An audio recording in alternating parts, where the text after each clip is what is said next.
کوئی ایسا فرق نہیں ہے کہ اگر اکانومی میں سفر کرتے ہیں تو بس اتنا ہے کہ اس میں ٹی وی نہیں ہے اور ٹیبلیں نہیں ہیں اور کھانا نہیں ملتا، اور اس میں آپ کو کھانا کولڈ ڈرنک ملے گا، اور ویسے بھی وی آئی پی لاؤنج میں بھی اگر جائیں گے آپ تو وہاں بھی آپ کچھ بھی کھانا چاہیں تو کھا سکتے ہیں، وہاں بھی بہت کچھ ملتا ہے۔ میں نے ویسے شاید ویڈیو بنائی تھی، بہت سارے فون تھے تو کوئی ویڈیو کس فون پر بنا لی تو کوئی کس فون پر، اسی لیے بس کبھی کوئی چیز آپ کے سامنے آ جاتی ہے تو کبھی کوئی۔ تو دوستوں یہ ہم ہوٹل میں پہنچے تھے تو ہم لوگوں نے میں نے یہ ہوٹل کا ویو لیا ہے۔ الحمدللہ ہوٹل کے کمرے سے بھی یہ خانہ کعبہ نظر آتا ہے، اس کی چھت اور کافی حصہ نظر آتا ہے، یعنی یہ کہ تصویر میں اتنا کور نہیں ہوتا مگر ویسے دیکھنے میں کافی زیادہ نظر آ رہا تھا اور بہت ہی اچھا لگ رہا تھا، اور نیچے بھی دیکھنے سے لگتا ہے کہ کتنے لوگ یہ پھر رہے ہیں۔ تو جب پہلے دن سب لوگ نماز پڑھ رہے تھے تو میں نے اس کمرے سے جھانک کے دیکھا تو میں حیران تھی کہ یہ شاید پودے ہیں، یہ کیا چیز ہے۔ جب بہت غور کیا تو وہ ہل رہے تھے، تو پھر دیکھا کہ یہ تو انسان ہیں جو چل پھر رہے ہیں نا۔ تو بہت ہی اچھا لگتا تھا کہ ہم لوگ اس طرح باجماعت نماز جو ہے وہ ہوٹل کے کمرے سے بھی پڑھ سکتے تھے، اور اگر ہمت ہوئی تو وہاں عمرے کے لیے بھی گئے تو وہاں بھی پڑھی۔ تو جب عمرہ کرنے کے لیے ہم لوگ خانہ کعبہ میں گئے ہیں، کیونکہ احرام اور نیت تو ہم لوگوں نے ٹرین میں ہی کر لی تھی، تو نفل وغیرہ بھی ٹرین میں ہی پڑھ لیے تھے۔ تو جب ہم ہوٹل میں آئے ہیں اس کے بعد عمرہ کرنے کے لیے جب گئے ہیں تو اس سے پہلے 1 ویک پہلے تو کوئی اتنا زیادہ رش نہیں تھا، رش تو تھا مگر ایسا نہیں تھا، مگر اب تو اتنا پیک تھا کہ دیکھ کے ہی دل گھبرا رہا تھا اور بہت ہی زیادہ تھکاوٹ محسوس ہو رہی تھی۔ اور ہم لوگوں نے جب طواف بھی کیا تو اتنا پیک تھا کہ ہلا ہی نہیں جا رہا تھا، اور بہت دیر میں ہمارا طواف کمپلیٹ ہوا، 7 چکر کمپلیٹ ہوئے، اور اس کے بعد صفا مروہ کی طرف گئے، مگر بس کیا بتائیں کہ بہت ہی تھکاوٹ ہوئی اور بہت مشکل لگ رہا تھا۔ تو مقام ابراہیم کے پیچھے ہم نے نفل پڑھے، پھر صفا مروہ گئے، اور شکر الحمدللہ ہم نے صفا مروہ پر بھی اپنا مطلب یہ کہ کمپلیٹ کیا۔ اور اس کے بعد بس ہمیں جو زیادہ ٹائم لگا، ہم نے یہ دیکھیں یہ ہوٹل سے ہمارا ویو ہے، ہوٹل کی پکچر بھی یہ اللہ تعالیٰ کا کروڑ درجے شکر ہے کہ میرے بچوں نے یہ سب کچھ انتظام کر دیا تھا، اور بہترین انتظام ہمارے لیے کیا تھا کہ ہم لوگ جو ہیں کمرے کے اندر ہی نماز پڑھیں، باجماعت نماز پڑھ لیں، اور جو بھی مطلب یہ کہ عبادت کرنی ہے خانہ کعبہ کو دیکھ دیکھ کے عبادت بھی کرتے رہیں۔ تو یہ سب کچھ ہمیں بہت ہی اچھا لگا، اور بہت دعائیں دیں اپنے بچوں کو۔ تو اللہ تعالیٰ سب کی اولاد کو نیک اور فرما بردار بنائے اور سب کو ہدایت دے، والدین پر خرچ کرنے کی توفیق دے۔ تو خیر یہ سب انتظام میرے بچوں نے کیا تھا۔ دیکھیں کتنا خوبصورت نظارہ اس میں ہوٹل کے کمرے سے ہی ہوتا ہے، مگر ہم لوگ جب آئے تو ہمیں کھانا جو ہے ڈھونڈنا بہت مشکل لگا۔ تو یہ اس ہوٹل کا نام تھا سویسٹل ہوٹل المقام، اس ہوٹل کا نام تھا سویسٹل ہوٹل المقام۔ تو بہت ہی اچھا ہوٹل تھا، مگر اس کے ہمیں کوئی مل نہیں رہا تھا کھانے کا، کوئی دیسی فوڈ جو ہے۔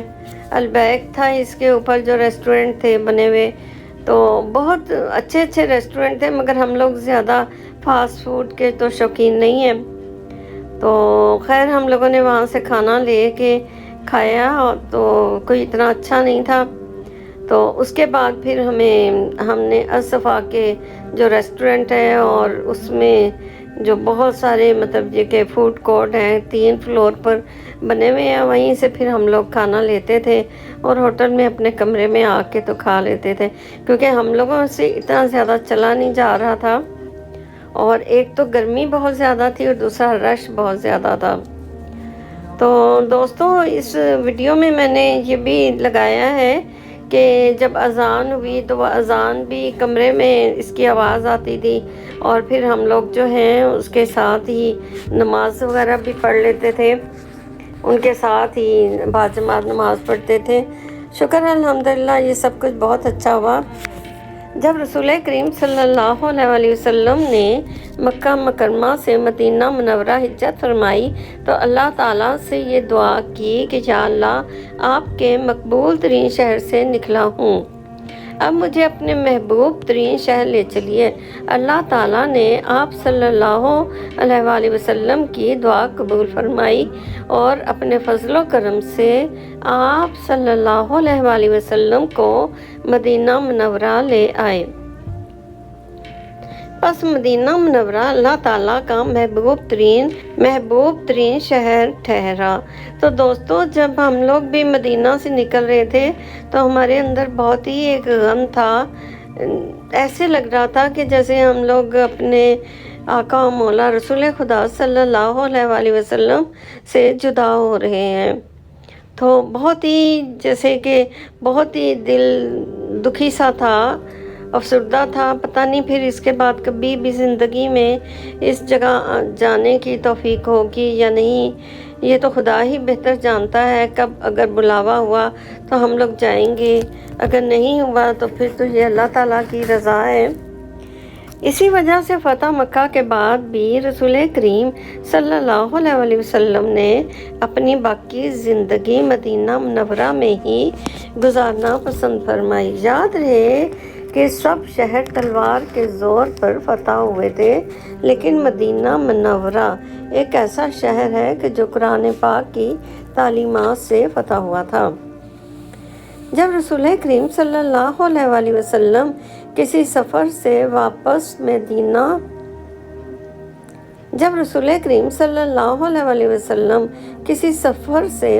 مدینہ آتے تو شہر کے قریب پہنچتے ہی مدینہ کے اشتیاق کی وجہ سے سواری کو تیز کر دیتے تھے اور اپنے چہرہ مبارک سے کپڑا ہٹا دیتے تھے تاکہ مدینہ منورہ کی ہوا سے لطف اندوز ہو سکیں۔ اگر راستے میں گرد و غبار بھی ہو تو بھی چہرہ مبارک سے کپڑا ہٹاتے، کیونکہ مدینہ منورہ کی خاک میں بھی شفا کی تاثیر ہے۔ اسی وجہ سے اس شہر کو مدینۃ الشفا بھی کہتے ہیں۔ رسول کریم صلی اللہ علیہ وآلہ وسلم نے صحابہ کرام کو تلقین فرمائی کہ مدینہ منورہ میں ہی موت کی دعا کیا کریں۔ آپ صلی اللہ علیہ وآلہ وسلم نے فرمایا کہ جس کو مدینہ منورہ میں موت آئے گی میں قیامت کے دن اس کا گواہ اور شفیع ہوں گا۔ علماء کا کہنا ہے کہ جو فرما بردار ہوں گے آپ ان کی گواہی دیں گے اور گناہگاروں کی شفاعت فرمائیں گے۔ اسی وجہ سے اکثر صحابہ دعا فرماتے تھے کہ اے اللہ مجھے اپنے راستے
علیہ فرماتے ہیں کہ یہ دنیاوی ٹھکانہ مدینہ منورہ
کہ رسول کریم صلی اللہ علیہ وآلہ وسلم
رضی اللہ تعالیٰ عنہ کے گھروں کے مسجد میں کھلنے والے